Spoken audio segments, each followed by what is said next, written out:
अस्सलामुअलैकुम वरहमतुल्लाहि वबरकातुहू। My dear students and viewers, उम्मीद है आप सब लोग खैरियत से होंगे। तो स्टूडेंट्स, अपने प्रीवियस लेक्चर में हमने डिसीजन मेकिंग प्रोसेस का टॉपिक जो है वो डिस्कस किया था। डिसीजन मेकिंग के 8 स्टेप्स जो हैं वो हमने डिस्कस किए थे विद एग्जांपल। हमने उसकी 4 एग्जांपल्स भी डिस्कस की थी कि फॉर एग्जांपल अगर आपको प्यास लगी है तो आप उसको क्या क्या अल्टरनेटिव्स आपके पास अवेलेबल हैं, आप किन चीज़ों को प्रेफर करते हैं अपनी प्यास को बुझाने के लिए, कौन सी चीज़ें आपके लिए इम्पॉर्टेंट हैं, कौन से फैक्टर्स इम्पॉर्टेंट हैं, फिर कौन सी प्रोडक्ट्स जो हैं वो मार्केट में अवेलेबल हैं जो आपकी डिमांड को, नीड्स को सेटिस्फाई कर सकते हैं। इसी तरह एग्जांपल हमने डिस्कस की थी कि अगर आपने कोई सेलुलर फ़ोन, कोई मोबाइल फ़ोन परचेज़ करना है तो आपके कुछ फैक्टर्स होते हैं जिनको आप अहमियत देते हैं। प्राइस को अहमियत देते हैं, उसकी मेमोरी को, उसके कैमरा के रिज़ल्ट को, इसी तरह उसकी रैम को।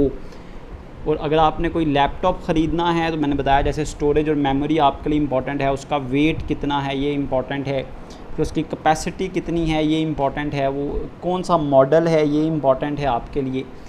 फिर एक और एग्जांपल हमने डिस्कस कीजिए कि अगर आपने कोई फ्रेंचाइज़ ख़रीदनी है तो आप उस फ्रेंचाइज़ के बारे में डाटा कलेक्ट करते हैं जी कौन कौन सी फ्रेंचाइजीज़ जो हैं वो अवेलेबल हैं और आपके लिए क्या चीज़ें जो हैं वो इम्पोर्टेंट फैक्टर रखती हैं डिसीजन क्राइटेरिया में। तो आपने कहा जी उसकी स्टार्टअप कॉस्ट कितनी है, उसका फाइनेंशियल सपोर्ट कितनी होगी, जो फ्रेंचाइज़र है उसकी हिस्ट्री कैसी होगी। इन फैक्टर्स को आपने मद्देनज़र रखकर कुछ अल्टरनेटिव्स को सर्च आउट किया, डेवलप किया, फिर उन अल्टरनेटिव्स को आपने एनालाइज़ किया और उनमें से फिर एक अल्टरनेटिव को आपने चूज़ कर लिया। तो बहरहाल ये डिसीजन मेकिंग प्रोसेस हमने प्रीवियस लेक्चर में डिस्कस किया। आज का लेक्चर बड़ा इंपॉर्टेंट है। जो टॉपिक हम डिस्कस करने जा रहे हैं that are types of decision making. Decision making जब आप करते हैं, ये जो प्रोसेस आप डिसीजन मेकिंग का अप्लाई करते हैं, it is of 3 types. First type is called rational decision making, second and third are non rational decision making. जो सेकेंड टाइप है उसको हम कहते हैं बाउंडेड रैशनैलिटी और थर्ड टाइप है इंट्यूटिव डिसीजन मेकिंग। ये दोनों नॉन रैशनल हैं और फर्स्ट जो है ये रैशनल डिसीजन मेकिंग है। तो स्टार्ट करते हैं जी। रैशनल डिसीजन मेकिंग किसको कहते हैं, रैशनल डिसीजन मेकिंग का क्या मतलब है। देखिए, अगर आप वर्ड रैशनैलिटी या रैशनल को देखें तो इसका लिटरल मीनिंग है कि कोई समझदार हो, समझदार फ़ैसला किया जाए तो उसका मतलब ये रैशनल डिसीजन है। किसी शख्स को हम रैशनल कहते हैं कब, जब हम कहते हैं जी वो बड़ा सोच समझ कर फ़ैसला करता है, सोच समझ कर बोलता है, पहले सोचता है फिर बोलता है, बगैर सोचे समझे ना बोले, वक़्त के मुताबिक बोले, कब लाउड बोलना है कब स्लो बोलना है। तो ऐसे शख्स को रैशनल पर्सन कहा जाता है, समझदार, जो मौके की मुनासबत के साथ, हालात के तकाज़े के साथ जो है वो एक्ट करता हो, समझदार हो, हर पहलू को देखे, सिर्फ अपनी किसी ज़िद पर ना अटक जाए या किसी एक चीज़ को लेकर ही ना आर्गूमेंट देता रहे, बल्कि वो सारे पहलुओं को देखे, सारे एस्पेक्ट्स को देखे। तो हम कहते हैं ये रैशनल पर्सन है, समझदार शख्स है, ये हर चीज़ पर नज़र रखता है। अब बात करते हैं जी rational decision making. Rational decision making की अगर हम बात करें प्रिंसिपल ऑफ मैनेजमेंट के हवाले से, तो रैशनल डिसीजन मेकिंग का मतलब है आइडियल डिसीजन मेकिंग सिचुएशन, कि आप डिसीजन मेकिंग करें आइडियल कंडीशन में। आइडियल कंडीशन क्या है कि आप सबसे पहले प्रॉब्लम को भी ट्रूली आइडेंटिफाई कर लें, उसके बाद आप डिसीजन क्राइटेरिया कौन कौन सी चीज़ें इंपॉर्टेंट हैं उनको डिसाइड करें कौन सी है। थर्ड स्टेप क्या था कि आप उनको वेट दें कि कौन सी चीज़ जो है वो इम्पॉर्टेंट है, ज़्यादा प्रेफरेबल है। फिर आप जितने भी अवेलेबल अल्टरनेटिव्स हैं उनको डेवलप कर लें, जितने भी अवेलेबल हैं, फिर उनको प्रॉपरली सही तरीके से फेयरली एनालाइज भी कर लें और फिर आप उनमें से बेस्ट को सिलेक्ट भी कर लें और फिर उसे इम्प्लीमेंट कर लें। और इम्प्लीमेंटेशन के बाद जो इवैल्यूएशन है, आपकी इवैल्यूएशन भी आपको ये बताए भाई कि आपने बेस्ट अल्टरनेटिव को चूज़ कर लिया है और आपकी प्रॉब्लम सॉल्व हो गई है। ऐसी डिसीजन मेकिंग जिसमें हर चीज़ जो है वो प्रॉपरली परफॉर्म की जाए, प्रॉपर इंफॉर्मेशन गैदर की जाए, हर चीज़ के बारे में आपको कंप्लीट डाटा अवेलेबल हो, कोई खामी ना बाकी रहे, कोई लिमिटेशन बाकी ना रहे, कोई हद मुकर्रर ना की जाए, कोई रुकावट ना पैदा की जाए, कोई कंस्ट्रेंट ना हो, तो फिर आप हर तरह का स्टेप जो डिसीजन मेकिंग का उसको प्रॉपरली परफॉर्म करते हैं। डिसीजन मेकिंग स्टेप को प्रॉपरली परफॉर्म करना और अल्टीमेटली आप बेस्ट डिसीजन कर लें, तो that is called rational decision making, जो कि बड़ा मुश्किल काम है। क्यों? There are number of limitations, there are number of constraint, problems होती हैं जो आपको डिसीजन मेकिंग प्रोसेस को 100% प्रॉपरली परफेक्टली अप्लाई करने से रोकती हैं। एनी हाउ, अगर आप डिसीजन मेकिंग प्रोसेस को प्रॉपरली 100% परफॉर्मेंस के साथ, 100% एक्यूरेसी के साथ, पूरी ऑप्शंस को यूटिलाइज़ करते हुए, पूरे रिसोर्सेज को यूटिलाइज़ करते हुए अगर आप डिसीजन मेकिंग करें, तो ऐसी डिसीजन मेकिंग को कहा जाता है रैशनल डिसीजन मेकिंग और रैशनैलिटी। इसको डिफ़ाइन करते हैं जी। रैशनैलिटी क्या है या रैशनल डिसीजन मेकिंग का मतलब क्या है? Managers make consistent value maximising, जिसका मैक्सिमम बेनिफिट हो, चॉइसेस विद स्पेसिफाइड कंस्ट्रेंट, मखसूस रुकावटों के साथ मैनेजर कंसिस्टेंट फ़ैसले करता है, मुस्तकिल मिजाजी से फ़ैसले करता है, लॉन्ग टर्म फ़ैसले करते हैं, जिसका फ़ायदा भी मैक्सिमाइज़ हो, ज़्यादा से ज़्यादा हो, ऐसा फ़ैसला करना जिसका बेनिफिट मैक्सिमम से मैक्सिमम हो, तो that decision making is called rational decision making. Rational decision making के बारे में कुछ और डिस्कस करते हैं जी। रैशनल डिसीजन मेकिंग क्या होती है? Managerial decision making is assume to be rational, that is choices are consistent and value maximizing within specified constraint.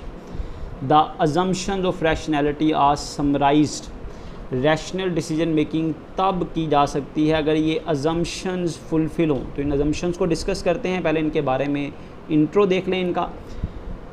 Assumptions are that decision maker क्या करे, रैशनल डिसीजन मेकिंग कब मुमकिन होगी? अगर ये अजम्पशन फुलफ़िल होंगी। कौन सी assumption? Are perfectly rational, fully objective and logical, कि वो जो डिसीजन मेकर है वो परफेक्टली रैशनल, डिसीजन करने वाला भी रैशनल हो, समझदार हो, सारे एस्पेक्ट्स को देखता हो, सारी इन्फॉर्मेशन गैदर कर सकता हो, हालात को 100% एनालाइज कर सकता हो, उसको हर चीज़ का पता हो, हर अल्टरनेटिव का पता हो, वेट दे सके, उसे पता हो भाई डिसीजन क्राइटेरिया क्या है, कौन सी चीज़ की कितनी अहमियत है।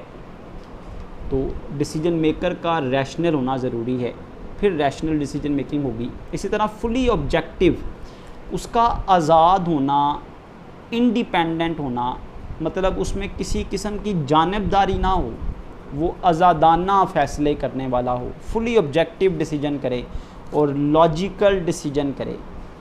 लॉजिकल का मतलब है रीज़न बेस्ड, बेतुके फ़ैसले नहीं, लॉजिकल, रीज़न बेस्ड, जिसकी कोई ना कोई लॉजिक हो, जिसकी कोई ना कोई रीज़न हो। देखिए आप कोई बात करते हैं, वो बात अगर बुनियाद रखती है, मीनिंगफुल है, तो हम कहते हैं ये लॉजिकल बात आपने की है। और अगर आप बग़ैर सोचे समझे, बग़ैर किसी सबूत के, बग़ैर किसी वजह के कोई ओपिनियन दे देते हैं, किसी बात पे अड़ जाते हैं, तो हम कहते हैं ये इलॉजिकल बिहेवियर है। तो लॉजिकल कहते हैं रीज़न बेस्ड, जिसकी कोई ना कोई वजह होती है, स्ट्रॉन्ग कॉज होती है, काम का कोई ना कोई मकसद होता है, उसको हम कहते हैं ये लॉजिकल है। तो डिसीजन मेकर को क्या होना चाहिए जी? फ़ैसला करने वाला भी रैशनल हो, फुली ऑब्जेक्टिव हो, आज़ाद हो, इंडिपेंडेंट हो, आज़ादाना फ़ैसले करे, उस पर किसी का प्रेशर ना हो, और वो लॉजिकल फ़ैसले करने वाला हो, तो तब मुमकिन है रैशनल डिसीजन मेकिंग हो। फिर रैशनल डिसीजन मेकिंग कब पॉसिबल है? केयरफुली डिफाइन द प्रॉब्लम, कि जो डिसीजन मेकर है ना, ये प्रॉब्लम को क्लियरली डिफ़ाइन भी करे। देखें अगर आप प्रॉब्लम ही आइडेंटिफाई नहीं कर पाते और आप प्रॉब्लम के अलावा सिम्टम्स को, डॉक्टर क्या करता है, जो आपकी एक्सटर्नल पेन होती है ना, उसी का इलाज करता रहता है पेन किलर्स देकर, एक्चुअल जो कॉज है उसको नहीं पकड़ पाता। मेरी अभी एक स्टूडेंट से मेरी बात हो रही थी, वो उसको अभी वो रिकवर हो रहा है जी अल्हम्दुलिल्लाह कैंसर के मर्ज़ से। उसने बताया सर कि 1 साल मेरी टांग में पेन रही, मैं डिफरेंट डॉक्टर्स के पास गया, उन्होंने अपनी अपनी मेडिसिन दी, सारे मेरी पेन को ख़त्म करने के लिए पेन किलर देते रहे, इंजेक्शन लगाते रहे। 1 साल के बाद उसने अपनी MRI करवाई तो पता चला कि उसकी टांग में इंटरनली कोई वाउंड है, कोई ज़ख़म है और वो कैंसर का मरीज़ है। क्या हुआ? कि 1 साल डॉक्टर क्या ट्रीट करते रहे, उन्होंने प्रॉब्लम आइडेंटिफाई ही नहीं की। वो क्या करते रहे, सिम्टम्स जो ज़ाहिरी वजह थी ना, जो पेन थी उसका इलाज करते रहे। तो कभी भी सही फ़ैसले नहीं हो सकते। तो फ़ैसले कब सही होंगे, जब प्रॉब्लम डिसीजन मेकर जो है प्रॉब्लम सही तरह डिफ़ाइन करे कि प्रॉब्लम एक्चुअली है क्या, एंड आइडेंटिफाई ऑल वाइएबल अल्टरनेटिव्स। और प्रॉब्लम को सॉल्व करने के लिए जो अल्टरनेटिव्स आपने डेवलप करने हैं, जैसा कि हमने कहा जी प्यास अगर आपने ख़त्म करनी है तो आपके पास ऑप्शन है कोका कोला, स्प्राइट, फांटा, इसी तरह अदर कोल्ड ड्रिंक। अगर आपको लैपटॉप ख़रीदना है तो आपके पास सोनी वाइवो का ऑप्शन है, आपके पास HP की ऑप्शन है, डेल की ऑप्शन है। सारे अल्टरनेटिव आप आइडेंटिफाई करें। मतलब मैं अगर कोई लैपटॉप ख़रीदना चाहता हूँ तो मैं रैशनल डिसीजन मेकिंग तब कर सकता हूँ जब मुझे पता हो कि कौन कौन सी ऑप्शन मेरे पास अवेलेबल हैं, सारे वाइबल अल्टरनेटिव। अगर मैं जानता ही 4-5 के बारे में हूँ तो ज़ाहिर सी बात है मैंने 4-5 में से ही चूज़ करना है, तो मैं कभी भी बेस्ट डिसीजन नहीं कर सकता, वैल्यू मैक्सिमाइजिंग डिसीजन नहीं कर सकता। तो आपको पता होना चाहिए कि कौन कौन सी ऑप्शंस आपके पास अल्टरनेटिव मार्केट में अवेलेबल हैं। इतनी ज़्यादा इन्फॉर्मेशन गैदर आपको करनी पड़े। Have carefully define the problem and identify all viable alternative, तब रैशनल डिसीजन मेकिंग पॉसिबल है। Then have a clear and specific goal, जब डिसीजन मेकर को पता हो कि उसका मकसद क्या है, वो अपने मकसद में बिल्कुल क्लियर हो, उसके माइंड में कोई डाउट ना हो। मतलब उसको अपनी प्रॉब्लम सॉल्व करनी है ना, तो उसे पता हो भाई क्या प्रॉब्लम है, उसने किस डायरेक्शन में काम करना है। मतलब आपको पता है जी आपको लैपटॉप की ज़रूरत है, आपने लैपटॉप ही ख़रीदना है। ये नहीं कि आप कंफ्यूज हैं कि लैपटॉप ख़रीदें या डेस्कटॉप कंप्यूटर ख़रीदें या एक मोबाइल फ़ोन ख़रीदें जो विंडो से चलता हो, जिसमें मोबाइल फ़ोन से भी, एंड्रॉयड फ़ोन से भी या विंडो फ़ोन से भी काम चल सकता है हमारा। क्लियर होना चाहिए भाई मैंने लैपटॉप ही ख़रीदना है, या आप क्लियर हों भाई आपने जो है वो सेलुलर फ़ोन ही ख़रीदना है। क्लियर गोल होना चाहिए आपके माइंड में। देन रैशनल डिसीजन मेकिंग कब पॉसिबल है। फर्स्ट मैंने बताया जी कि डिसीजन मेकर बज़ाते ख़ुद रैशनल हो, ऑब्जेक्टिव आज़ाद हो, उस पर किसी का प्रेशर ना हो, लॉजिकल होना चाहिए। फिर वो केयरफुली प्रॉब्लम को डिफ़ाइन करे, सारे अल्टरनेटिव्स को जो है वो वाइएबल अल्टरनेटिव्स को सर्च करे, जितने भी मुमकिन ऑप्शन अवेलेबल हैं उनको सर्च आउट करे। फिर उसके माइंड में क्लियर और स्पेसिफिक गोल हो। देन फिर वो क्या करे, जो अल्टरनेटिव उसके पास अवेलेबल हैं, will select the alternative that maximises the outcome. फिर वो उस अल्टरनेटिव को चूज़ करे जो आउटकम जिसकी मैक्सिमाइज़ हो, जो आपको मैक्सिमम बेनिफिट दे, आपकी उम्मीद पर पूरा उतरे, आपके जो प्रॉब्लम थी उसे मैक्सिमम आपकी प्रॉब्लम को रिजॉल्व कर दे। इन द ऑर्गेनाइजेशंस इंटरेस्ट, उससे ऑर्गेनाइजेशन को फ़ायदा हो, rather than in their own personal interest, ना कि मैनेजर का, डिसीजन मेकर का ज़ाती फ़ायदा हो। फ़ायदा किसका होना चाहिए, एज अ मैनेजर ऑर्गेनाइजेशन का interest. Outcomes in the organisation interest, organisation के फ़ायदे में होना चाहिए फ़ैसला जो है, ज़ाती फ़ायदा ना हो कि लोग जी बड़ा अच्छा फ़ैसला किया जी, इसके लिए क्लैपिंग होनी चाहिए, इसको कोई अवार्ड मिलना चाहिए, या इससे मैनेजर को बड़ा फ़ायदा हुआ। भाई मैनेजर को फ़ायदा नहीं होना चाहिए, फ़ायदा किसको होना चाहिए, ऑर्गेनाइजेशन को। ऐसा अल्टरनेटिव चूज़ किया जाए that maximises the outcome in the organisation interest. फ़ायदा किसको मिले, ऑर्गेनाइजेशन को मिले, rather than in their personal interest. ज़ाती फ़ायदे के बजाय ऑर्गेनाइजेशन के इंटरेस्ट में वो फ़ैसला किया जाए, तो तब रैशनल डिसीजन मेकिंग मुमकिन है। तो इसको हम कहते हैं assumptions of rational decision making. Rational decision making की ये अजम्पशन है कि जो डिसीजन मेकर है वो रैशनल हो, फुली ऑब्जेक्टिव हो, लॉजिकल हो, केयरफुली प्रॉब्लम को डिफ़ाइन करे, सारे अल्टरनेटिव को चूज़ करे, उसके माइंड में क्लियर और स्पेसिफिक गोल हो, और वो ऐसा अल्टरनेटिव चूज़ करे जो वैल्यू मैक्सिमाइज़ करे, जो मैक्सिमम बेनिफिट दे, तो फिर रैशनल डिसीजन मेकिंग पॉसिबल है। These assumptions are problem clarity. अब दोबारा इसकी डिटेल डिस्कस करते हैं जी। The assumptions of rationality are summarised. क्या हैं जी, दोबारा से देखें जी। These assumptions are problem clarity. Rational decision making तब होगी जब प्रॉब्लम क्लियर होगी। The problem is clear and unambiguous. Problem बिल्कुल क्लियर होनी चाहिए, एम्बिग्विटी नहीं होनी चाहिए। अनएम्बिगुअस का मतलब क्लियर, साफ होनी चाहिए। गोल ओरिएंटेशन, आपको अपने मकसद का पता हो, वेल डिफाइंड गोल, कि आपने क्या हासिल करना है, क्या मकसद है आपका। फिर नोन ऑप्शंस, आपको सारी ऑप्शंस का पता हो। All alternatives and consequences are known. सारे मुतबादल, सारी ऑप्शंस और उनके नताइज, उनके फ़ायदे आपको नोन, पता होने चाहिए। देन क्लियर प्रेफरेंसेस, आपको पता हो कि आपका मकसद क्या है। क्लियर प्रेफरेंसेस जिसे हम डिसीजन क्राइटेरिया कहते हैं, पता हो भाई आपके लिए कौन सी चीज़ ज़्यादा और कौन सी चीज़ कम अहम है। ऐसा ना हो कि आप एक ऐसी सॉफ्ट ड्रिंक ख़रीद लें जो आपकी उम्मीद पर पूरा ना उतरे, मतलब आपके लिए टेस्ट सबसे ज़्यादा इंपॉर्टेंट था, उसका टेस्ट अच्छा ना हो, बाकी पैकेजिंग भी अच्छी हो, ब्रांड भी अच्छा हो, बाकी सब कुछ अच्छा हो, लेकिन टेस्ट अच्छा ना हो जो आपकी सबसे ज़्यादा जो मोस्ट प्रेफरेबल था आपके लिए। इसी तरह आप एक ऐसी फ्रेंचाइज ले लेते हैं जिसकी स्टार्टअप कॉस्ट जो है वो आपकी उम्मीद के मुताबिक ना हो, बहुत ज़्यादा स्टार्टअप कॉस्ट हो। यहाँ पे एक ऐसा लैपटॉप ख़रीद लेते हैं कि आपकी जो प्रेफरेंस थी वो थी मेमोरी और स्टोरेज उसकी ज़्यादा होनी चाहिए, लेकिन उसकी मेमोरी और स्टोरेज कम थी, बाकी सारी क्वालिटीज़ उसमें थी। तो आपको अपनी प्रेफरेंसेस का पता हो, constant preferences are constant and stable, ये ना हो आपकी प्रेफरेंसेस बदलती रहें। भाई एक बार अपनी प्रेफरेंस डिसाइड कर लें कौन सी चीज़ आपके लिए ज़्यादा और कौन सी चीज़ कम इम्पॉर्टेंट है। कांस्टेंट प्रेफरेंसेस होनी चाहिए कि आपकी प्रेफरेंसेस टाइम टू टाइम बदलती ना रहें।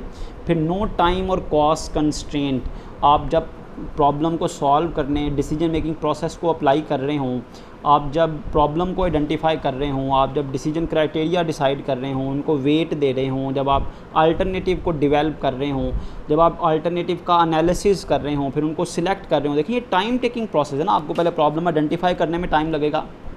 ये तो नहीं कि डॉक्टर के पास आप आज जाएंगे वो आज ही आपकी प्रॉब्लम जो है आइडेंटिफाई करके आज ही सॉल्व कर देगा, उसे टाइम लगेगा। वो आपको कहेगा जी आप पहले ये मेडिसिन खा कर आएँ, मैं देखता हूँ आप में कितनी बेटर पोजीशन आपकी हो जाती है, या आप ये टेस्ट करवा के आएँ, उन टेस्ट की बेस पर मैं देखूँगा जी आपको एक्चुअल प्रॉब्लम क्या है। आप टेस्ट करवा के चले जाते हैं, नेक्स्ट अपॉइंटमेंट में वो कहता है नहीं जी ये टेस्ट है, सो कुछ पता नहीं चला, अब फर्दर ये टेस्ट करवा कर आएँ। भाई टाइम टेकिंग प्रोसेस है डिसीजन मेकिंग प्रोसेस जो है। अगर आपको टाइम कम दिया जाए, मैनेजर के पास टाइम ही लिमिटेड हो कि भाई आपने ये फ़ैसला एक दिन के अंदर अंदर करना है, तो मैनेजर के लिए बड़ा मुश्किल है कि वो इन्फॉर्मेशन गैदर करे, पहले तो प्रॉब्लम को आइडेंटिफाई करे, फिर प्रेफरेंसेस अपनी चूज़ करे, फिर अल्टरनेटिव को सर्च करना कि मार्केट में कौन कौन सी प्रोडक्ट्स वहाँ अवेलेबल हैं। अगर आप अल्टरनेटिव ही जो है वो नहीं ढूंढ पाएंगे, डेवलप कर पाएंगे, तो किस तरह आप बेस्ट अल्टरनेटिव को चूज़ कर पाएंगे। फॉर एग्ज़ाम्पल मैं अगर जानता हूँ जी, मैंने फॉर एग्ज़ाम्पल आज तक 2 तरह के लैपटॉप इस्तेमाल किए हैं, एक HP का लैपटॉप और एक डेल का लैपटॉप। अब मेरे पास 4, 5, 6 नाम मुझे याद हैं, लेकिन हो सकता है मार्केट में 20 किस्म की कंपनीज हों जो लैपटॉप प्रोवाइड कर रही हूँ। उसके लिए मुझे मार्केट जाना पड़ेगा, सर्च करना पड़ेगा, लोगों से डिस्कस करना पड़ेगा, इन्फॉर्मेशन गैदर करनी पड़ेगी, टाइम चाहिए होगा।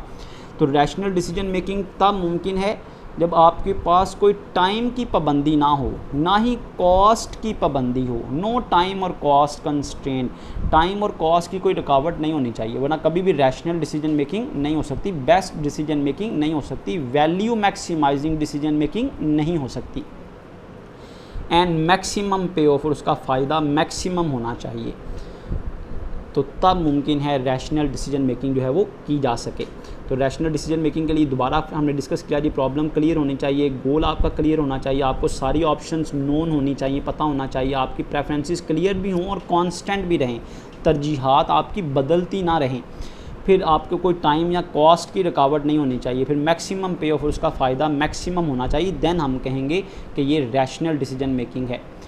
The assumption of rationality is that decision are made in the best economic interest. फिर ये भी ज़रूरी है कि रैशनल डिसीजन मेकिंग में ऐसे फ़ैसले किए जाएँ are made in the best economic interest of the organisation, जिसका फ़ायदा ऑर्गेनाइजेशन को हो, मुआशी लिहाज से फ़ायदा ऑर्गेनाइजेशन को हो, not in the managers interest. Manager को फ़ायदा ना हो बल्कि ऑर्गेनाइजेशन को इसका फ़ायदा हो। तो assumption of rationality is that decisions are made in the best economic interest of the organization, not in the manager's interest। ना सिर्फ मैनेजर के इंटरेस्ट में हो बल्कि ऑर्गेनाइजेशन के इंटरेस्ट में हो।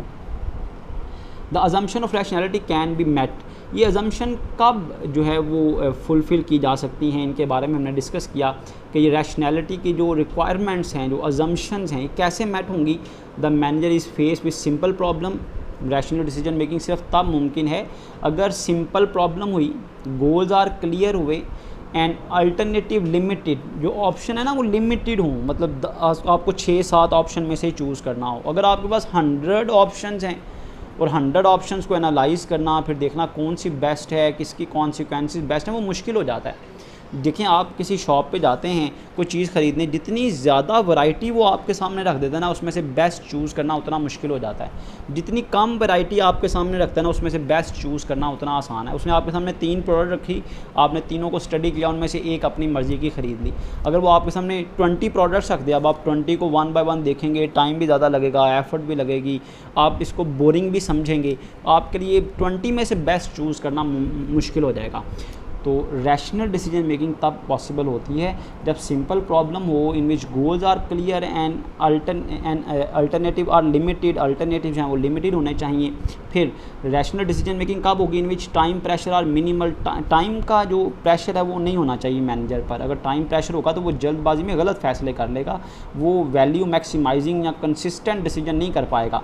And the cost of finding and evaluating alternative is low. ऐसा ना हो कि वो इस वजह से अल्टरनेटिव सर्च ना करे या इस वजह से इन्फॉर्मेशन गैदर ना करे कि टाइम भी ज़्यादा लगेगा और पैसा भी लग जाएगा। मतलब प्रोडक्ट के बारे में जानने के लिए ये ना हो कि उसे कॉस्ट कंस्ट्रेन का सामना करना पड़े। जिस तरह टाइम की लिमिटेशन होती है, इस तरह कॉस्ट की लिमिटेशन भी, कॉस्ट ज़्यादा खर्च करने के डर से भी वो जल्दबाजी में फ़ैसले कर लेता है। वो देखता है भाई कहाँ पर उसका पैसा कम खर्च हो रहा है, वो फ़ैसला कर लेते हैं। और अगर आप पैसे को देखेंगे, कॉस्ट को देखेंगे, तो फिर अच्छा फ़ैसला तो नहीं हो सकेगा। इसी तरह for the organisational culture support innovation and risk taking, ऐसे फैसले रैशनल डिसीजन मेकिंग तब मुमकिन है for which the organisational culture support, ऐसे फैसले जो ऑर्गेनाइजेशनल कल्चर के मुताबिक हों, ऑर्गेनाइजेशन की सकाफ़त के मुताबिक हों, ऑड ना समझे जाते हों। मतलब ऑर्गेनाइजेशन में सब लोग उसको एक्सेप्ट कर लें कि ठीक है जी आपका जो फ़ैसला है वो एप्लीकेबल है। Innovation and risk taking, organisation culture जो है वो इनोवेटिव है, तो आप नया आइडिया पेश करेंगे, सब लोग उसको एक्सेप्ट करेंगे। अगर ऑर्गेनाइजेशन का कल्चर जो है, ऑर्गेनाइजेशन का एनवायरनमेंट इनोवेटिव नहीं है, लोग पुराने तरीके से काम करना चाहते हैं, मिसाल के तौर पर गवर्नमेंट लेवल पर, गवर्नमेंट डिपार्टमेंट्स में इनोवेशन लाना बड़ा मुश्किल हो जाता है। इसी तरह प्राइवेट सेक्टर में जो स्मॉल स्केल बिजनेस होते हैं, वहाँ पर रिस्क लेना, नई प्रोडक्ट का रिस्क लेना, नए मॉडल का रिस्क लेना, ये बड़ा मुश्किल हो जाता है।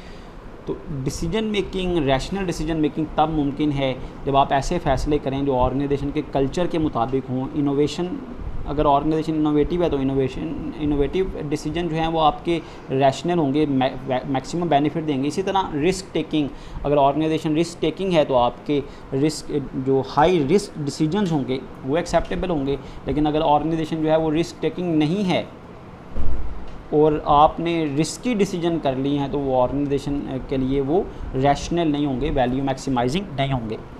And in which outcomes are concrete and measurable, जो आउटकम है ना, ऐसे फैसले रैशनल डिसीजन मेकिंग तब मुमकिन है जब आपके फ़ैसले जो हैं उनके जो नताइज हैं, जो आउटकम है वो कंक्रीट कहते हैं पुख्ता हूँ, ज़्यादा हूँ, देर पा हूँ। ऐसा ना हो कि जल्द उसके बेनिफिट ख़त्म हो जाए या लिमिटेड बेनिफिट हो, शॉर्ट टर्म बेनिफिट हो। कंक्रीट कहते हैं पुख्ता, देर, जिसका फ़ायदा लॉन्ग टर्म मिले, देर तक मिले, और उसका फ़ायदा मेजरेबल हो, देखा जा सकता है भाई कि आपको इसका फ़ायदा कितना ज़्यादा हुआ है दूसरों की निस्बत। तो तब रैशनैलिटी जो है ये मुमकिन होगी। तो ये रैशनल डिसीजन मेकिंग हमने डिस्कस की है जी, कि ऐसी डिसीजन मेकिंग है जो कंसिस्टेंट हो, वैल्यू मैक्सिमाइजिंग हो, विद स्पेसिफाइड कंस्ट्रेंट, कि जिसमें कंस्ट्रेंट बहुत कम हो, मैनेजर जो है वो प्रॉपरली सारी इन्फॉर्मेशन गैदर कर ले, सारे अल्टरनेटिव्स के बारे में, अपनी प्रेफरेंसेस के बारे में, और बेस्ट अल्टरनेटिव को चूज़ करे जो उसे मैक्सिमम बेनिफिट दे। तो मैंने बताया कि ये एक आइडियल सिचुएशन है डिसीजन मेकिंग की। अगर ऐसी डिसीजन मेकिंग की जाएगी तो 100% आपकी प्रॉब्लम जो है वो सॉल्व हो जाएगी, क्योंकि आपने प्रॉब्लम भी करेक्टली आइडेंटिफाई कर ली, आपने अपनी प्रेफरेंसेस भी जो हैं वो एक्यूरेटली डिफ़ाइन कर ली, फिर आपने सारे पॉसिबल अल्टरनेटिव्स भी जो हैं वो डेवलप कर लिए, फिर उनको एनालाइज़ कर लिया, फिर बेस्ट अल्टरनेटिव को चूज़ भी कर लिया, तो फिर आपके डिसीजन की जो परफॉर्मेंस है वो 100% हो जाएगी। तो ऐसे डिसीजंस को हम कहते हैं रैशनल डिसीजन मेकिंग। उम्मीद है आपने इसे अच्छी तरह अंडरस्टैंड कर लिया होगा कि रैशनल डिसीजन मेकिंग हम किसको कहते हैं। ये रिवाइज़ देखें, यहाँ पर अजम्पशन ऑफ रियलिटी को, रैशनैलिटी को दोबारा से एक फिगर की शक्ल में बताया गया है। Problem is clear and unambiguous, a single well defined problem, all alternative and consequences, सारे पॉसिबल जो अल्टरनेटिव हैं उसके बारे में आप जानते हों, आपके प्रेफरेंसेस क्लियर हों, आपकी जो तरजीहात हैं वो कॉन्स्टेंट और स्टेबल रहें, आए दिन बदलती ना रहें। फिर नो टाइम और कॉस्ट कंस्ट्रेंट, आपको फ़ैसला करने में कोई कम लिमिटेड टाइम ना दिया जाए, कॉस्ट लिमिटेशन ना दी जाए। फिर फाइनल चॉइस, जो आप फाइनली चॉइस करें वो मैक्सिमम पे ऑफ दे, आपको मैक्सिमम रिटर्न दे, मैक्सिमम बेनिफिट दे। तो ऐसे डिसीजन को हम क्या कहते हैं, रैशनल डिसीजन मेकिंग। तो यहाँ पर रैशनल डिसीजन मेकिंग जो फर्स्ट टाइप थी हमारी वो कंप्लीट हुई थी। 3 टाइप्स ऑफ डिसीजन मेकिंग है, rational decision making, bounded rationality और intuitive decision making. Let's move to the bounded rationality. अब यहाँ से देखें जी, बाउंडेड रैशनल डिसीजन मेकिंग बड़ी मुश्किल है कि आप एक्चुअली ऐसा कर सकें। एक्चुअली रियलिटी में as a manager rational decision making करना बड़ा मुश्किल है। The rational model is flawed in that, rational model में ये खामी है that it does not apply to the actual decision aiming for 2 reason. आप एक्चुअल डिसीजन मेकिंग में हकीकत में जब आप फैसले करते हैं तो आप रैशनल मॉडल को, मतलब इस रैशनल डिसीजन मेकिंग के जो तरीक़ाकार है इसको आप फॉलो नहीं कर पाते, ये खामी है। क्यों? बिकॉज इसकी 2 रीज़न हैं। कहता है perfect information is not available. आपके पास जो इन्फॉर्मेशन अवेलेबल होती है ना वो हमेशा एक्यूरेट नहीं होती, ना ही कंप्लीट होती है ना ही एक्यूरेट होती है। मसलन आपको सम टाइम प्रॉब्लम आइडेंटिफाई करने में आपसे खामी हो जाती है, कोई इन्फॉर्मेशन रह जाती है, मिस जजमेंट हो जाती है, आपसे फ़ैसला गलत हो जाता है, आप प्रॉब्लम करेक्टली आइडेंटिफाई नहीं कर पाते, या अगर प्रॉब्लम आइडेंटिफाई कर ही ली है तो आपसे गलती हो सकती है डिसीजन क्राइटेरिया को डिफ़ाइन करने में, फिर उनको वेट देने में, फिर डेवलपिंग अल्टरनेटिव। जब आप अल्टरनेटिव चूज़ करते हैं तो हो सकता है आप कोई अल्टरनेटिव भूल जाएं, या आपको पता ही ना हो कि मार्केट में एक और कंपनी की प्रोडक्ट भी अवेलेबल है जो ज़्यादा बेनिफिशियल हो शायद आपके लिए। इसी तरह managers value and personality factor enter into their decisions. देखिए फ़ैसला करने वाले कहता है लोग होते हैं, मैनेजर्स होते हैं, ह्यूमन बीइंग होते हैं। हर किसी की अपनी अपनी प्रेफरेंसेस होती हैं। जैसा कि मैंने बताया ना कि मैंने अब 2 तरह के लैपटॉप अपनी लाइफ में यूज़ किए हैं, या HP का या डेल का। अब मैं जब मार्केट में परचेज़ करने जाऊँगा तो मेरे माइंड में पहले से ही ये 2 नाम जो हैं इन पर बड़ा मुझे ट्रस्ट है। तो मैं बेशक इससे अच्छी भी कोई प्रोडक्ट होगी, कोई नई प्रोडक्ट आई होगी, या इसके अलावा कोई और कंपनी की प्रोडक्ट होगी, लेकिन मेरी जो तरजीहात हैं वो ज़्यादातर किसकी तरफ होंगी, या डेल की तरफ या HP की तरफ। इसी तरह मैनेजर्स की पर्सनैलिटी और उसकी वैल्यूज़, उसकी इक़दार में कुछ चीज़ें जो हैं वो ऐसे फ्रीज़ हुई होती हैं, ऐसी तरजीहात उसकी होती हैं जो फ़ैसला करने में रुकावट बनती हैं, और फिर वो रियलिटी से हटकर फ़ैसला कर देता है। जो उसकी वैल्यूज़ होती हैं, जो उसकी जो पर्सनैलिटी है, जो उसकी प्रेफरेंसेस होती हैं, जो उसकी लाइकिंग और डिसलाइकिंग होती है, वो उसके मुताबिक फ़ैसला कर देता है। इसी तरह रिलीजन बड़ा इम्पॉर्टेंट है कि आपका अगर रिलीजन है वो अब इस्लाम का है, या इस्लाम के अलावा आपका कोई रिलीजन है तो उसमें भी आपकी प्रेफरेंसेस जो हैं वो चेंज हो जाती हैं। तो पर्सनैलिटी टाइप भी डिफरेंट टाइप की है। कुछ लोग अग्रेसिव होते हैं, जल्द गुस्से में आ जाते हैं, कुछ लोग जल्द जज्बाती होते हैं, कुछ लोग बड़े धीमे मिजाज के होते हैं। तो ये भी चीज़ें आपको इफ़ेक्ट करती हैं आपके डिसीजन मेकिंग प्रोसेस में। तो इन वजूहात की बिना पर रैशनल डिसीजन मेकिंग करना मुश्किल हो जाता है। दैट्स वाई क्या किया जाता है जी, उसको हम ऐसी डिसीजन मेकिंग को हम कहते हैं जिसमें रैशनैलिटी नहीं होती, हम उसको कहते हैं ये नॉन रैशनल है या बाउंडेड रैशनैलिटी है। ये 100% रैशनल नहीं है, इसमें कहीं कुछ खामी है, कुछ कमी रह गई है।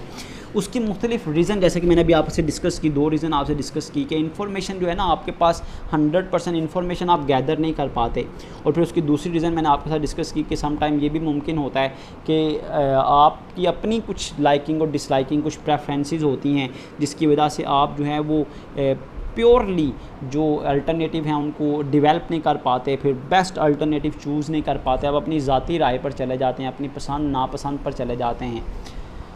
तो बाउंडेड रैशनैलिटी कहते हैं मैनेजर्स मेक डिसीजंस रैशनली, अपनी तरफ से तो वो रैशनली फैसले करते हैं, बट आर लिमिटेड, लेकिन कुछ खामियां, कुछ हदूद, कुछ कमियां रह जाती हैं। किस वजह से? By their ability to process information को इकट्ठा करना और फिर उसको एनालाइज करना, दैट इज़ कॉल्ड प्रोसेस। कि आप इंफॉर्मेशन को गेट करें, हासिल करें, और फिर उसको एनालाइज़ करें, और उसकी बेस पर आप देखें भी कौन सा बेस्ट डिसीजन है हमारा, कौन सा बेस्ट अल्टरनेटिव है। क्योंकि कहता है इंसान की जो स्किल्स होती हैं ना, जो उसकी एबिलिटीज़ होती हैं वो लिमिटेड होती हैं। तो मैनेजर्स के लिए 100% परफेक्ट एनवायरनमेंट में हर चीज़ को समझना, हर एस्पेक्ट को अंडरस्टैंड करना ये मुमकिन नहीं है 100%। इंसान से गलती हो जाती है, मिस जजमेंट हो जाती है, वो मिस परसीव कर लेता है चीज़ों को, गलत जजमेंट क्रिएट कर लेता है, गलत राय हो जाती है बैड एक्सपीरियंस की वजह से। तो क्योंकि मैनेजर की जो एबिलिटी है वो लिमिटेड होती है कि वो प्रोसेस करें इंफॉर्मेशन को, मतलब 100% इंफॉर्मेशन को गेट करना ये मुमकिन नहीं है, ना ही 100% परफेक्ट इंफॉर्मेशन को एनालाइज करना मुमकिन है कि आप हर तरह का अल्टरनेटिव कलेक्ट कर लें, हर तरह के अल्टरनेटिव को आप एनालाइज कर लें, उसके बारे में जानते हों। फिर फॉर एग्जांपल मैंने 5 सेलुलर फ़ोन है जी, हवावे का, नोकिया का, सैमसंग का, एप्पल का फ़ोन है जी, टेक्नो मोबाइल फ़ोन कंपनी है या MI कंपनी है।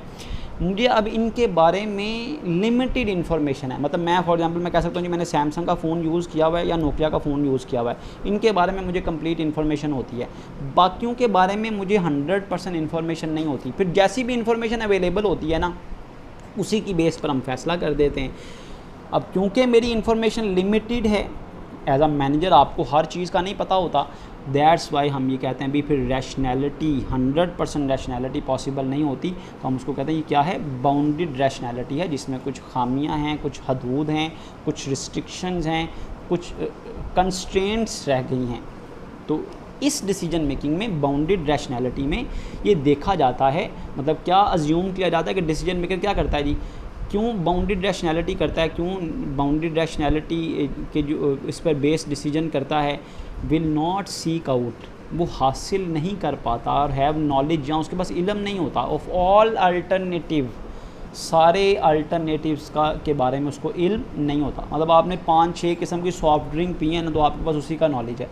आप किसी बड़े सुपर स्टोर पे चले जाएं, वहाँ देखें जी फ्रीज़र में 10 किस्म के सॉफ्ट ड्रिंक लगी होती हैं, हो सकता है उनका टेस्ट ज़्यादा बेहतर हो जो आपने कभी आज तक ट्राई नहीं की। तो डिसीजन मेकर बाउंडेड रैशनैलिटी या नॉन रैशनल तब होता है जब उसके पास सारी इन्फॉर्मेशन वो गैदर नहीं कर पाता, या उसके पास लिमिटेड नॉलेज नहीं होता सारे अल्टरनेटिव्स के बारे में। फिर वो क्या करता है, सिर्फ ऐसे फ़ैसले करता है जिसमें ना तो बहुत ज़्यादा फ़ायदा होता है या ना ही नुकसान होता है। विल सेटिस्फाइज का मतलब ये है कि ऐसे फ़ैसले जिसमें मैक्सिमम पे ऑफ ना हो, मतलब मैक्सिमम बेनिफिट ना हो, बस हम जिसे कहते हैं जस्ट ओके, कि ठीक है जी, ना बहुत ज़्यादा फ़ायदा है या ना नुकसान है, बस ठीक है, आपकी ज़रूरत पूरी हो रही है, ज़रूरत के मुताबिक आपका फ़ैसला हो गया, आपकी प्रॉब्लम जितनी रिक्वायर्ड थी उतनी ख़त्म हो गई। 100% प्रॉब्लम तो नहीं ख़त्म हुई, लेकिन विल सेटिस्फाइज मतलब जितनी ज़रूरत थी या मैक्सिमम सॉल्व हो गई। ज़्यादा आप एक 100% टारगेट नहीं अचीव कर पाए, लेकिन आपने नियर टू टारगेट अचीव कर लिया है। फिर क्यों बाउंडेड रैशनैलिटी, क्यों रैशनल डिसीजन मेकिंग पॉसिबल नहीं है, can be influenced by escalation of commitment, इसका असर पड़ता है बाय एस्केलेशन ऑफ कमिटमेंट। अभी मैंने आपसे डिस्कस किया कि जब मैं लैपटॉप ख़रीदने जाऊंगा ना, तो मैंने प्रीवियसली 2 तरह के लैपटॉप अपनी ज़िंदगी में ख़रीदे हैं, या HP का या डेल का। अब जब मैं जाऊंगा तो बेशक शॉपकीपर मेरे सामने 10 किस्म के लैपटॉप, 10 कंपनीज़ के लैपटॉप रख दे, लेकिन एक एस्केलेशन ऑफ कमिटमेंट है। मेरी कमिटमेंट किसके साथ है, यहाँ डेल के साथ या HP के साथ। अब इस कमिटमेंट को तोड़ना, एस्केलेट करना, इसमें चेंज लाना, ये बड़ा मुश्किल है। मतलब आप जिस प्रोडक्ट को हमेशा से इस्तेमाल कर रहे हैं, उस प्रोडक्ट को चेंज करना ये बड़ा मुश्किल है। तो डिसीजन मेकर के लिए सम टाइम कमिटमेंट को एस्केलेट करना, बदलना, इसका बड़ा प्रेशर होता है। फिर वो क्या करता है जी, वो प्रीवियसली जो फ़ैसले करता है ना, उसी को इस बार भी फ़ैसला उसके हवाले से कर देता है, कंसिडरिंग कि वो समझता है भाई प्रीवियसली उसका गुजारा होता रहा है, उसको बेनिफिट मिलता रहा है, अभी भी वो यही कंपनी का डेल या HP की प्रोडक्ट ही ख़रीद लेगा।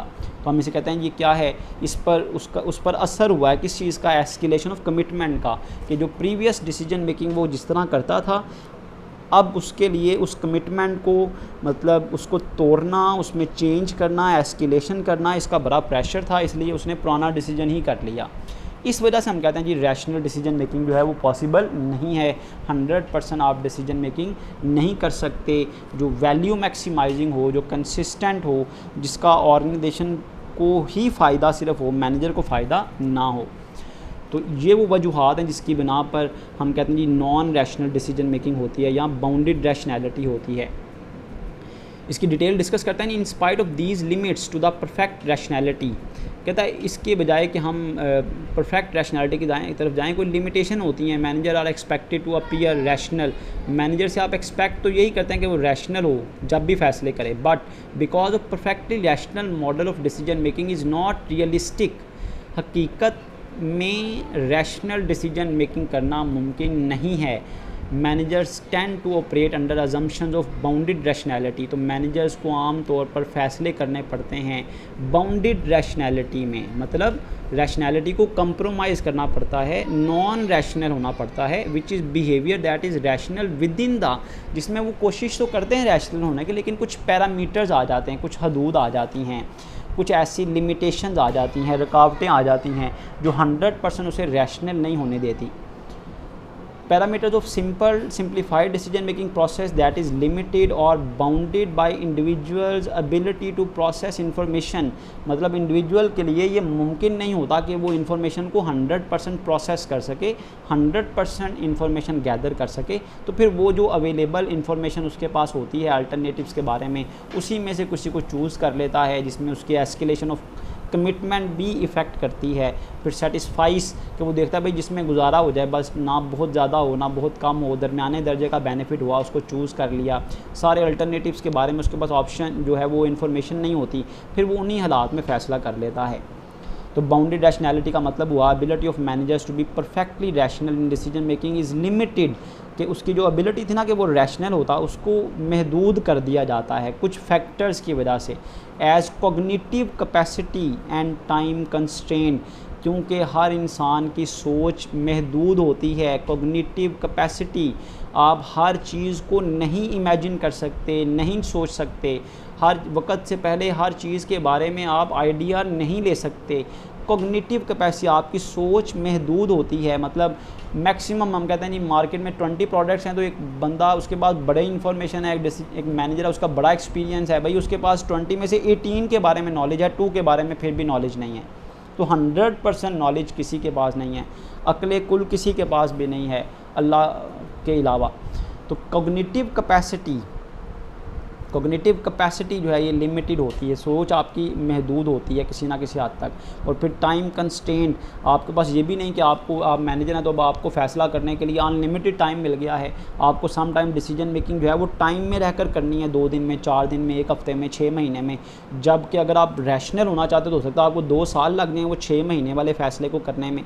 तो एक फ़ैसला आपसे 6 महीने आपको दे रहा है, लेकिन आपको उसको आप कहते हैं नहीं जी अगर मुझे 100% इन्फॉर्मेशन गैदर करनी है ना तो उसके लिए मुझे 2 साल लग सकते हैं मार्केट से इन्फॉर्मेशन गैदर करते हुए।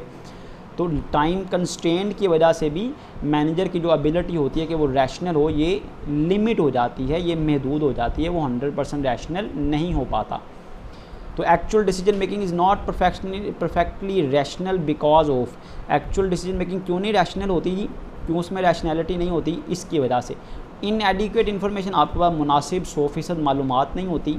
फिर टाइम सम टाइम आपके पास लिमिटेड होता है, कॉस्ट सम टाइम आपको रोक रही होती है कि भाई इससे ज़्यादा अगर आपने डाटा गैदर किया, इन्फॉर्मेशन गैदर की तो आपका पैसा बहुत ज़्यादा खर्च हो जाएगा। फिर डिसीजन मेकर जो होता है फ़ैसला करने वाला, उसकी अपनी भी प्रिजुडाइस होती है, मिसपरसेप्शन, उसकी गलत राय का होना, उसकी अपनी प्रेफरेंसेस का होना, फिर उसकी अपनी ओपिनियन का होना वो मैटर करता है, उसकी अपनी परसेप्शन जो चीज़ों के बारे में होती है। या लिमिटेड ह्यूमन मेमोरी, इंसान की सोच, इंसान की याददाश्त महदूद होती है, वो हर चीज़ को याद नहीं रख सकता, हर चीज़ को इमेजिन नहीं कर सकता, उसकी कॉग्निटिव कैपेसिटी लिमिटेड होती है। फिर limited human data processing ability, इंसान की डाटा प्रोसेस करने की एबिलिटी भी लिमिटेड होती है।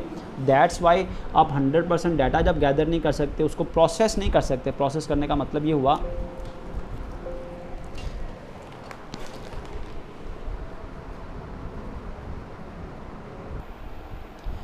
Under bounded rationality manager make satisficing decision, मतलब वो सिर्फ ये देखता है भाई जहाँ पर उसको फ़ायदा जो है ना बहुत ज़्यादा हो ना बहुत कम हो, तो गुजारे के लायक जो फ़ायदा होता है वो ऐसे फ़ैसले को कर लेता है। In which manager accept solution that are good enough, rather than maximising pay off. Maximising pay off के बजाय वो ऐसे फैसले करते थे जो गुड एनफ हों, बस जिनसे जस्ट ओके की कंडीशन जिसको हम कहते हैं। सेटिस्फाइसिंग मॉडल जो है वो डेवलप किया था 1950 में, एक नोबेल प्राइज़ विनर इकोनॉमिस्ट था हर्बर्ट सीमन, इसने सेटिस्फाइसिंग मॉडल दिया था।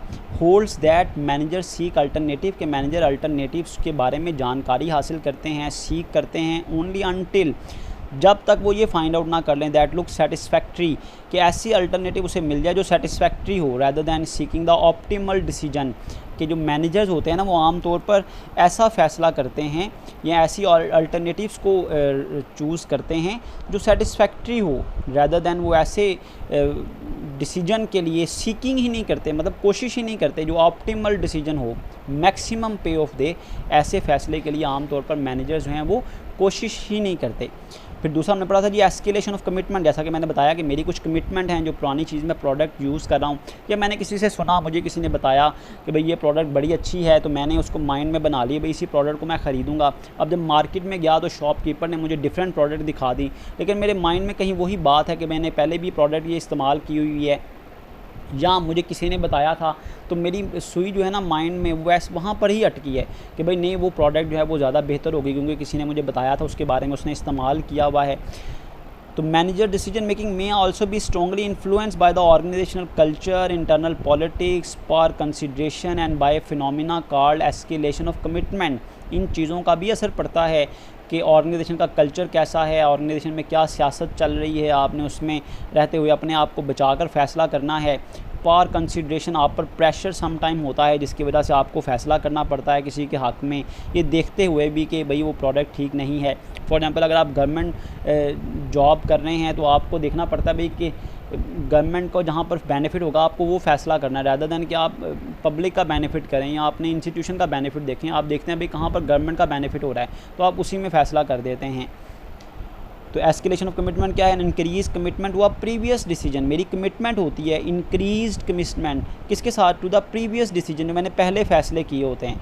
तो मैं समझता हूँ भाई जो मैंने पहले फ़ैसले किए थे उसमें भी रिज़ल्ट ठीक रहा था तो अभी भी मैं वही फ़ैसले कर लेता हूँ, despite evidence that it may have been wrong, इसके बावजूद कि आपको पता भी चल जाता है कि आपका ही फ़ैसला गलत हो भी सकता है या इससे बेहतर प्रोडक्ट आ चुकी है वो आपको ज़्यादा फ़ायदा दे सकती है, फिर भी आप जो है ना अपने प्रीवियस डिसीजंस के साथ कमिटेड रहते हैं, उसको चेंज करना आपके लिए बड़ा मुश्किल हो जाता है। ये वो वजूहात हैं जिसकी बिना पर हम कहते हैं जी कि बाउंडेड रैशनैलिटी होती है, नॉन रैशनल डिसीजन मेकिंग की जाती है, 100% रैशनल डिसीजन मेकिंग जो है वो पॉसिबल नहीं है।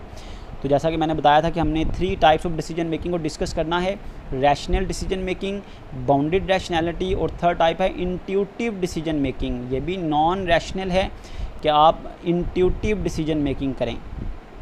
Let's move to the third type that is intuitive decision making, या इसको हम कहते हैं रोल ऑफ इंट्यूशन। फैसला साजी का ये जो तरीका है, तीसरा जो तरीका है, इसका मतलब ये है कि आप फैसला करें अपने प्रीवियस पास्ट एक्सपीरियंस की बेस पर, अपनी फीलिंग्स, मतलब जो आपकी ख्वाहिश है, जो आपको अच्छा लग रहा है, जो आपको बेहतर लग रहा है, अपनी फीलिंग्स की बुनियाद पर। देन एक्यूमुलेटेड जजमेंट, अपनी जजमेंट की बुनियाद पर, जो आपने जज किया ना, जो आपने राय कायम की किसी चीज़ के बारे में, उसकी बुनियाद पर फ़ैसला कर लें, रैदर दैन कि आप रियलिटी पर जाएं। आप किसको देखते हैं? आप देखते हैं भाई कौन सी चीज़ आपने प्रीवियसली एक्सपीरियंस की बेस पर, फीलिंग्स की बेस पर और एक्यूमुलेटेड जजमेंट की बेस पर, मतलब जो आपकी सोच है ना आप उसकी बुनियाद पर फ़ैसला कर देते हैं। प्रीवियसली आप जो फ़ैसला करते रहे वही फ़ैसला इस बार कर दिया, ज़्यादा वर्क ही नहीं किया, प्रॉब्लम को ज़्यादा बारीकी से आइडेंटिफाई नहीं किया, डिसीजन क्राइटेरिया के बारे में ज़्यादातर वर्क नहीं किया, फिर उसको वेट नहीं दिया, फिर अल्टरनेटिव को डेवलप नहीं किया कि कौन कौन से अल्टरनेटिव अवेलेबल हैं, न्यू अल्टरनेटिव कौन से अवेलेबल हैं, फिर हर अल्टरनेटिव को एनालाइज नहीं किया, उनमें से बेस्ट को चूज़ नहीं किया। क्या किया आपने अपने पास्ट एक्सपीरियंस की बेस पर, अपनी लाइकिंग डिसलाइकिंग की बेस पर, अपनी राय के मुताबिक जजमेंट क्रिएट की और किसी एक प्रोडक्ट को ख़रीद लिया और उसी पर गुजारा करते रहे। मुमकिन है उससे आपको मैक्सिमम पे ऑफ भी मिल जाए, मतलब मैक्सिमम बेनिफिट भी मिल जाए, और मुमकिन है नुकसान भी हो जाए। अब बात याद रखी जाए, देखें ये इंट्यूटिव डिसीजन मेकिंग वही कर सकता है जिसका किसी एज अ मैनेजर काम करने का एक लंबा एक्सपीरियंस हो। एक्सपर्ट मैनेजमेंट जो होती है वो आम तौर पर इंट्यूटिव डिसीजन मेकिंग करती है। तो 1/3 ऑफ द मैनेजर, रिसर्च ये बताती है कि 1/3 मैनेजर, मतलब हर 3 में से जो एक मैनेजर होता है ना, set that they emphasize gut feeling, वो अपनी गट फीलिंग्स पर जाते हैं, मतलब जो मौके की मुनासबत से उन्हें ठीक लगता है वो फ़ैसला कर लेते हैं, रैदर दैन कि वो सारा ये जो डिसीजन मेकिंग प्रोसेस है ना, 8 स्टेप प्रोसेस, उसको अप्लाई करें। वो गट फीलिंग मतलब हालात के मुताबिक देखते हैं क्या बेहतर है, उसके मुताबिक फ़ैसला कर लेते हैं। ओवर कॉग्निटिव प्रॉब्लम सॉल्विंग, वो जो प्रॉब्लम सॉल्विंग के स्टेप्स है ना, उसकी बजाय वो किस चीज़ को तरजीह देते हैं, एम्फेसाइज़ करते हैं अपनी गट फीलिंग को, अपनी लाइकिंग को, अपने एक्सपीरियंस को, अपनी जजमेंट को। Managers are regularly use their intuition, कहता है मैनेजर जो हैं वो रूटीन से अपनी इंट्यूशन पर जाते हैं, अपनी इंट्यूशन की बेस पर, अपने एक्सपीरियंस की बेस पर, अपनी जजमेंट की बेस पर फैसले करते हैं। इंट्यूटिव डिसीजन मेकिंग इस सब कॉन्शियस प्रोसेस, या आपके माइंड में चलने वाली, आपके तसव्वुरात में सब conscious processes of decision making का ऐसा प्रोसेस है जो आपके तसव्वुर में चल रहा होता है, आपके ख़यालात में, आपके सब कॉन्शियस में, आपके दिमाग में कहीं चल रहा होता है। On the basis of experience and accumulative judgement, आपके तजर्बे की बुनियाद पर और आपकी राय की बुनियाद पर, आपकी जजमेंट की बुनियाद पर। आप किसी फॉर एग्जांपल आप किसी के पास जाते हैं ना, तो वो कोई समझदार शख्स है, वो कहता है जी मैंने, उसके पास कोई शख्स मिलने के लिए आता है, वो कहता है नहीं, उसकी बात को इनकार कर देता है या उसकी बात मान लेता है, तो उसके जाने के बाद वो आपको बताता है जी मैं इसके आने से पड़ गया था, ये क्या करने आया था, मुझे इसकी ज़हनियत का पता चल चुका था, मुझे पता चल चुका था ये कहाँ से बोलेगा। क्या मतलब कि लोगों के बारे में एक्यूमुलेटिव जजमेंट रखते हैं, हालात के बारे में एक्यूमुलेटिव जजमेंट रखते हैं। जैसा कि मैं आपको इसकी सिंपल सी मिसाल दूँ, इमरान खान की कल की स्पीच आपने सुनी या प्रीवियस स्पीचेस, तो वो बार बार कहता था जी लॉकडाउन ना करें, इससे गरीब को नुकसान होगा, गरीब बहुत सफ़र करेगा। तो आप देख रहे हैं बाकी जो बड़े बड़े बिजनेसमैन थे ना, सब ने पैसा कमा लिया, गरीब की वो जो दिहाड़ियाँ ज़ाया हुई थी वो रिकवर नहीं हो सकी। ये क्या है? एक्यूमुलेटेड जजमेंट है, आपकी एक राय होती है, आपका एक ख़्याल होता है चीज़ों के बारे में, अपने एक्सपीरियंस की बेस पर या आपकी गट फीलिंग की बेस पर, आपके लाशऊर में, आपके सब कॉन्शियस में ऐसा होता है, आप सोच रहे होते हैं कि ऐसा होगा। तो 5 ऐसे एस्पेक्ट्स हैं जिनको हम डिस्कस करते हैं, जिसकी वजह से इंट्यूशन, जिनको हम कहते हैं इंट्यूटिव डिसीजन मेकिंग है, आप उनको बेस करते हुए इंट्यूटिव डिसीजन मेकिंग करते हैं, उनको हम डिस्कस करते हैं। जी सबसे पहले ये देखें क्या लिखा हुआ है, making decision on the basis of gut feeling does not happen independently of rational analysis. ऐसा नहीं हो सकता कि आप आज ही किसी जॉब को, किसी ऑर्गेनाइजेशन को डिज़ाइन करें, आप फ्रेश किसी ऑर्गेनाइजेशन को ज्वाइन करें, या आप फ्रेशली जो है वो प्रैक्टिकल लाइफ में आए हों, कोई बिज़नेस स्टार्ट करें या कहीं पर जॉब शुरू करें, और आप आज ही जो है वो इंट्यूटिव डिसीजन मेकिंग करना शुरू कर दें। ऐसा मुमकिन नहीं है। आप जब किसी जॉब को न्यूली ज्वाइन करेंगे, किसी ऑर्गेनाइजेशन को न्यूली स्टार्ट करेंगे, तो आप जब प्रॉब्लम अराइज होंगी तो आप कंफ्यूज होंगे, आप परेशान होंगे, आप डर रहे होंगे, आप फिर डिसीजन मेकिंग प्रोसेस अप्लाई करेंगे। वक्त के साथ आहिस्ता आहिस्ता जैसे जैसे आपका जॉब एक्सपीरियंस बढ़ता जाएगा, जैसे जैसे आपका एक्सपीरियंस बढ़ता जाएगा, आपकी जॉब एक्सपीरियंस बढ़ता जाएगा, आपका बिज़नेस जैसे जैसे करने का एक्सपीरियंस बढ़ता जाएगा, वैसे वैसे आपके ख़यालात मजबूत हो जाएंगे, आपका एक्सपीरियंस स्ट्रॉन्ग हो जाएगा, आपकी गट फीलिंग स्ट्रॉन्ग हो जाएगी कि आपको पहले तो आप रैशनल डिसीजन मेकिंग ही करते हैं, लेकिन वक्त के साथ साथ आपकी जो इंट्यूशन है, आपका सोचने समझने की सलाहियत, एनवायरनमेंट को समझने की सलाहियत स्ट्रॉन्ग हो जाती है। तो फिर आप क्या करते हैं, आप फिर इंट्यूटिव डिसीजन मेकिंग करना शुरू कर देते हैं। तो इसलिए लिखा हुआ the two complement each other, कि जो रैशनल डिसीजन मेकिंग है और ये जो इंट्यूटिव डिसीजन मेकिंग है, ये एक दूसरे के साथ जुड़ी हुई हैं, एक दूसरे को सपोर्ट करती हैं। कि पहले आप रैशनल डिसीजन मेकिंग करते रहते हैं अपनी लाइफ में, अपने जॉब टेन्योर के दौरान, अपने बिज़नेस एक्सपीरियंस के दौरान, और आहिस्ता आहिस्ता जब आपका एक्सपीरियंस जो है वो ज़्यादा हो जाता है, फिर आप जो है वो इंट्यूटिव डिसीजन मेकिंग करना शुरू कर देते हैं। Although intuitive decision making will not replace the rational decision making process, it does play an important role in managerial decision making. कहता हम ये बिल्कुल नहीं कह सकते कि आप इंट्यूटिव डिसीजन मेकिंग करना छोड़ दें और आप सिर्फ रैशनल डिसीजन मेकिंग करें. मैनेजर्स के पास इंट्यूटिव डिसीजन मेकिंग करने की सलाहियत भी होनी चाहिए, बिकॉज सम टाइम हालात का तकाजा होता है कि आपको जल्द फैसले करने होते हैं, अपने एक्सपीरियंस की बेस पर फैसले करने होते हैं. तो एक्सपीरियंस को हम किसी सूरत भी इग्नोर नहीं कर सकते. एक्सपीरियंस का रोल अपनी जगह पर है, रैशनल डिसीजन मेकिंग का रोल अपनी जगह पर है. तो इंट्यूटिव डिसीजन मेकिंग जो है इसके 5 एस्पेक्ट्स हैं जो हम डिस्कस करने जा रहे हैं. आप इस फिगर को देखें, यहाँ पर ही इन 5 एस्पेक्ट्स की डेफिनेशन लिखी हुई है, इन्हीं को ही आपने याद करना है. तो इंट्यूशन फर्स्ट है जी, intuition that is experience based decision. Experience की बेस पर फैसला किया जाए, इसको भी हम इंट्यूशन कहते हैं. इसका मतलब क्या है? Manager make decision based on their past experience, that is called intuitive decision making. उसका एक डायमेंशन है, एक एंगल है. फिर अफेक्ट इनिशिएटेड डिसीजन, इसको भी इंट्यूशन कहते हैं. अफेक्ट इनिशिएटेड डिसीजंस कौन से होते हैं? Manager make decision based on feelings और इमोशंस. मैनेजर्स फैसले करें अपनी फीलिंग्स और इमोशंस की बेस पर. तो ये भी क्या है? Intuitive decision making. इसका नाम क्या है? फीलिंग्स और इमोशंस की बेस पर फैसले किए जाएँ तो इसे हम कहते हैं ये क्या है? Affect initiated decisions. तो ये पांचों डायमेंशन इंट्यूशन की हैं, डिफरेंट नेम इनको दिए गए हैं ऑन द बेसिस कि ये किस तरह फैसले किए जाते हैं. फिर कॉग्निटिव बेस्ड डिसीजन कौन से होते हैं जी? ऐसे फैसले manager make decision based on their skills, अपनी महारत की बुनियाद पर, अपने इल्म की बुनियाद पर और ट्रेनिंग, जो उन्होंने ट्रेनिंग हासिल की होती है, जो नॉलेज हासिल किताबों में पढ़ा होता है या जॉब एक्सपीरियंस किया होता है, उसकी बुनियाद पर, अपनी स्किल्स की बेस पर अगर वो फैसले करें तो इसे हम कहते हैं ये कॉग्निटिव बेस्ड डिसीजंस हैं. इसी तरह सब कॉन्शियस मेंटल प्रोसेसिंग, ये भी इंट्यूशन है. इसका मतलब क्या है? सब कॉन्शियस मेंटल प्रोसेसिंग, कि आपके लाशऊर में, आपके दिमाग में एक प्रोसेस चल रहा होता है, सोच का एक प्रोसेस चल रहा होता है, केमिकल रिएक्शन चल रहा होता है. मैनेजर यूज़ डाटा फ्रॉम सब कॉन्शियस माइंड.